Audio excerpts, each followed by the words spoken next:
Alright, so I'm letting her warm up.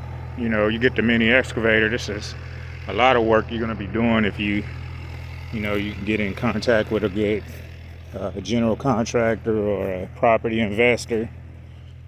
A lot of times the properties they buy be totally wrecked, so they need equipment like this to come in, clean up all this trash, these logs,